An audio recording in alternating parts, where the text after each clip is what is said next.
Hey everybody, it's November 10th today. Very much winter here, but tomorrow is November 11th, a holiday that we call Remembrance Day, or my American friends, I believe, call it Veterans Day. But the point of the holiday is the same in both countries. That we are to remember our fallen soldiers who fought wars to defend our country and the freedom of it and the values of our countries. Yeah, and we need to be forever grateful for what they've done. We need to never forget. I am deeply concerned, however, that we have forgotten. I know we have forgotten, and I'll explain why. Number one, we have forgotten our enemy, who they fought against.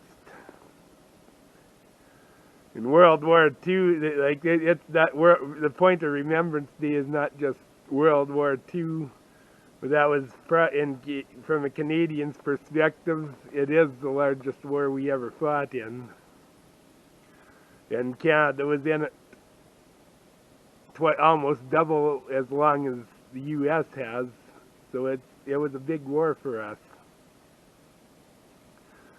And we need to remember what our enemy was. Here's my dictionary. I'm going to look up Nazi in it to put something in perspective. Nazi. A supporter of the National Socialist German Workers' Party that controlled Germany from 1933 to 1945 under the leadership of Adolf Hitler. Okay, National Socialist German Workers' Party. National Socialist German Workers' Party. Let that sink in for a minute. Okay, so the Nazis were socialists. How many people today are embracing socialism in Canada and the United States right now? They are standing for this stuff. They're embracing the very ideologies that Hitler ran on. They're standing for things that we fought against. They're contrary to the values of our country. Look no further of Venezuela, see how socialism is working for them, and yet tons of young people have embraced that. Entire political parties, and I'm going to get a little strong with my language, I know, on this, but the jackass party in the States, I mean Democrats, they're turning largely socialist. Our liberals in Canada are the same bloody thing, and the new Democratic Party is the Canadian National Socialist Workers' Party. You vote NDP, you're voting for kind of similar things. Now there's a great big difference, of course. These parties aren't invading land. They seem to be keeping things at home, and a lot of the reason that these parties aren't doing any more damage than they're doing is because of the constitutions of these countries. And in Canada, our constitution is much, much weaker than yours in the U.S. And that's what's keeping the United States together, is the Constitution right now. I believe that, and we're in serious trouble. And we've forgotten our enemy, and we're starting to embrace them. And socialism works like a mousetrap.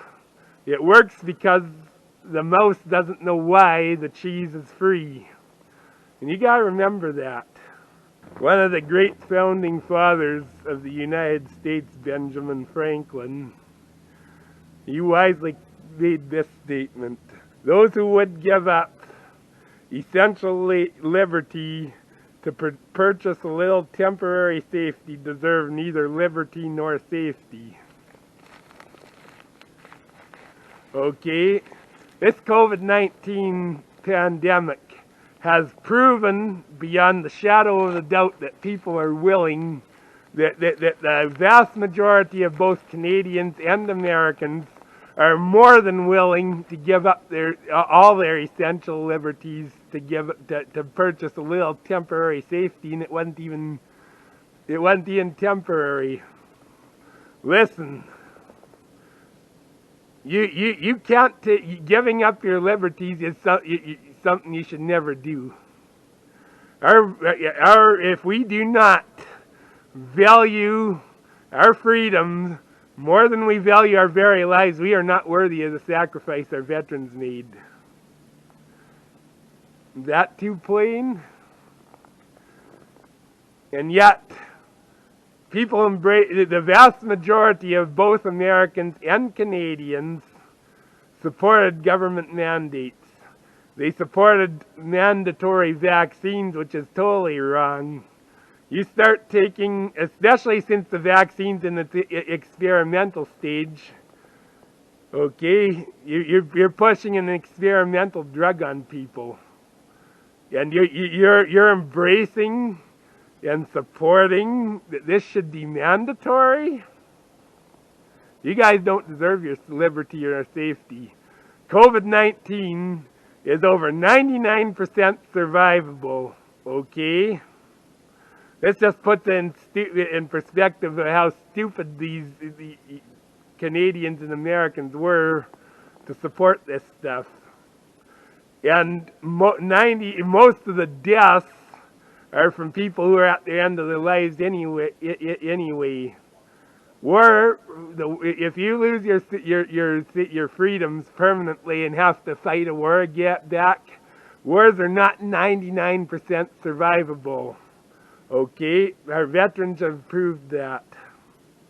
And all who died in the wars were well in their prime. They had their whole lives ahead of them, and they were killed.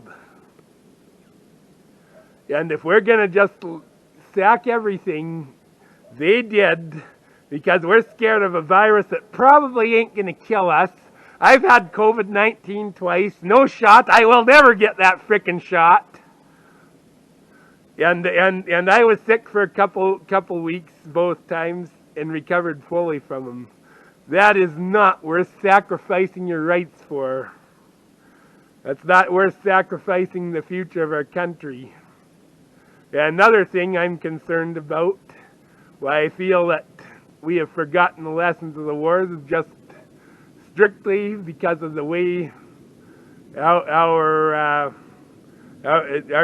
are allowing our governments to blow our children's money like it's going out of style.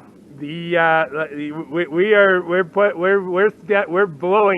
no reason to spend the kind of money we're spending, and what's going to happen? And going back to the wars, the wars are fought by people who sacrifice themselves to make a better life for future generations. Now, the debt, the out of control spending, there again largely by the jackass party and the Liberal Party.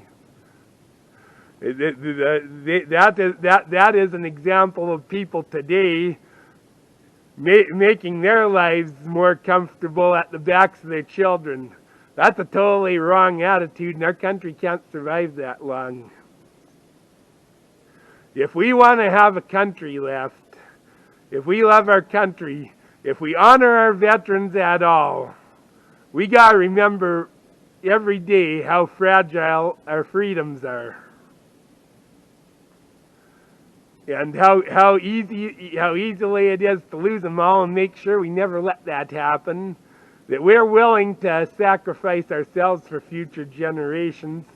And no, I'm not talking about all the cutting fossil fuels out. I've already made a video on why I think that's a complete and total hoax. And the ultimate root on it is to get one world control. And there again, Adolf Hitler went about one world. His dream was one world government. Okay, he wanted to be a one world dictator. And the Bible says we will have a one world dictator at one time. But Don't worry, there are people like Hitler. There are people there are Adolf Hitler wannabes. There are beast wannabes out there. Klaus Schwab, to name one of them. Okay, they're going about this in a different way. Instead of trying to invade land, they're trying to slowly bleed our rights away by tricking us into getting rid of our own rights. And the COVID-19, I believe the WEF is largely responsible for brewing that stuff and releasing it. I really do. I believe it's a biological war attack, and it was used to usher in more government overreach. And that's the same with the climate thing. If you read the book The Greening by Larry Abraham in 1990, the whole goal is to get one world government, one world socialist government, which is what Hitler's goal was. And our greatest threat is, I think at this point, to our countries, both Canada and the United States, is us blowing our own freedoms, us yielding to fear and blowing our own and losing our own freedoms. It's a way greater existential threat, I guess is what it is. To Canada and the United States, our largest threat is us losing our freedoms ourselves. It's not a foreign entity anymore. It's our own stupidity. And if we don't remember our sacrifices, we'll keep walking into this trap until there's no way out. So God bless you. Don't just remember the veterans on November 11th. Remember them all the time. Remember our sacrifice. Remember our freedom is not free. The price of freedom is bloodshed, or it can be. And if we don't soon wake up, it will be bloodshed again. All right, God bless you all. See you in the next video.